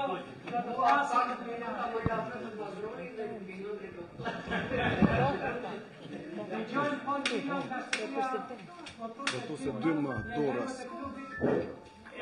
të artistëve të Durrësit. Ju falenderoj shumë. Kush më zritet e ka lejen tëra ja të kësh, ne do ta bëjmë aq llafin derisa ta shterojmë. Kush dëshiron dhe ti? Falenderoj shumë klubin Jonan për mikpritjen. Falenderojmë shumë Koçon. Ju urojmë mbarësi, ju urojmë shëndet. Ne u nisëm sot nga Durrësi, jo vetëm për Koçon, por për të gjithë ju.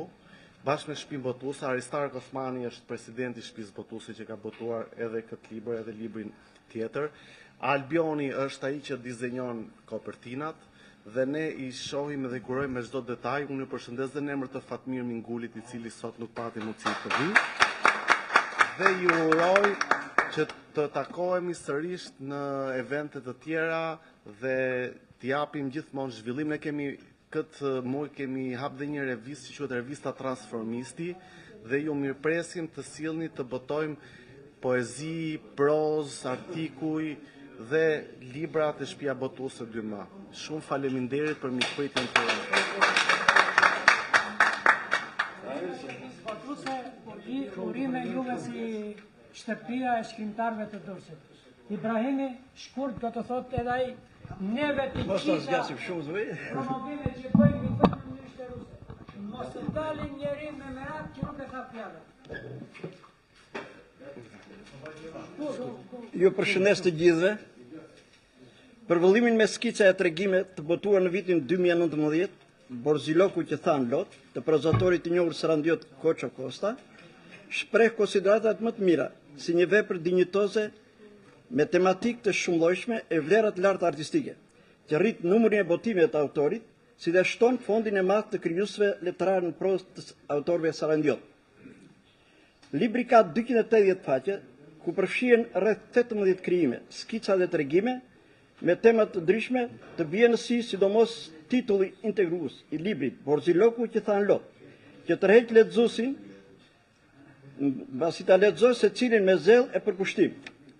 Disa tituj si Vajza e Detit, 4 ëngjëj dhe një nuse, Fytyra e dashurisë, Violinisti, Mos më prek më dhëm, janë tregime mallgjyse impresionuese, që të krijojnë ndjesi shpirtërore, që të zhytin në mendime e në analizojnë forcën e treguarit e të krijuarit të autorit për këto ngjarje dhe ndodhim breslënse. Këto tregime janë të veçanta, që përcjellin të lexuesi tema të krijuara nga dora mjeshtrore e prozatorit tonë të mirënjohur Koço Kosta, që duhet të themi se kanë vlerë dhe bukuri dhe të rreqin lexues të niveleve dhe të moshave të ndryshe. Kam në kokë, s'dia se ç'do them. Ju falenderoj shpirtërisht të gjithëve që erdhët këtu, se dikush e tha lëm kohë, harxojmë kohë, që nuk e kemi të tepërt dhe erdhët.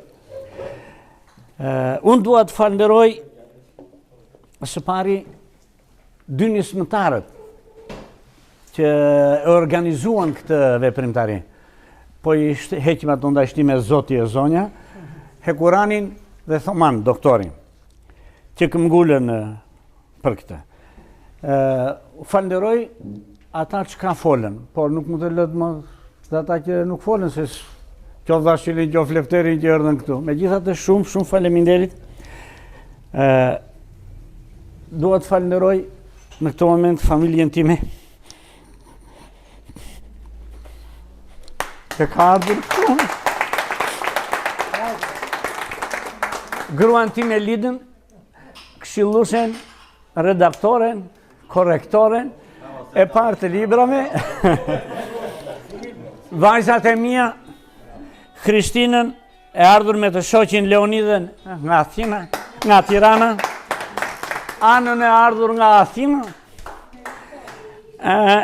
Dua të falenderoj gjithë folën, por ama nuk mund të lë pa falenderuar dhe të zotin e shtëpisë, Gen Sulon, për këtë mjedis të këndshëm që na dha. Po falenderoj në mënyrë të veçantë drejtorin e Shtëpisë Botuese 2M, që unë pa e njore kemi pas bërë mikë, se me Polin takohemi. Po, do në vetëm nga fjalët që kam dëgjuar nga Poli dhe nga Fatmirin jemi, u respektoj dhe shumë faleminderit për punimet e mira që bën veç atyre anës aktiviteteve. Dhe thënë, u jam shumë mirënjohës juve që erdhët. Në fund unë nuk do të shkam në një, po do të japë se cilit dhe ata i se morën, do në birë zotëneja ca libra, librin që në prun nga Durrësi para 2 orësh, nëse një respektiv, vëllimin. Ka një gjë që u thanë shumë fjalë, unë jam shumë i sinqert që këto, thënje të e thoshja dhe me këta shohë, janë si ditën e parë të dasmës që pret nusen. Kur vjen nusja sa e bukur, sa e haron që nusja qalon të pak të nesme, do me thonë mua, kur qaloja sot, mirë, faleminderit. Dhe me gjitha të do në duke përfunduar, unë një gjë, duha të them, me atë shqetësimin që keni qëtë gjithë që ne po në ashteron lexuesin, a ikën lexuesi, po ikën lexuesi libri, se teknika bënë të vetën, premtoj që ma se do shkruaj kështu prapë në tarë, po jo shkrimtar. Ja, shkrimtar unë da shire, unë bëj ca tregime, ca do dhe, pa jo shkrimtar. Faleminderit të gjithe dhe u ashpërblersha në gëzime, rofshi, shumë faleminderit. Edhe një faleminderit të gjithve, në mirë të akopsin në aktivitetet si ky edhe më të bugra. Edhe në prill, kryesia e krijuesve jonian ka 2 aktivitete shumë të rëndësishme. Kemi një aktivitet kushtuar Limos Dizdarit dhe për poetin Niko Kacalida. Kështu që dhe prilli do jetë mrekullueshëm. U faleminderit dhe mirë ta kopshim.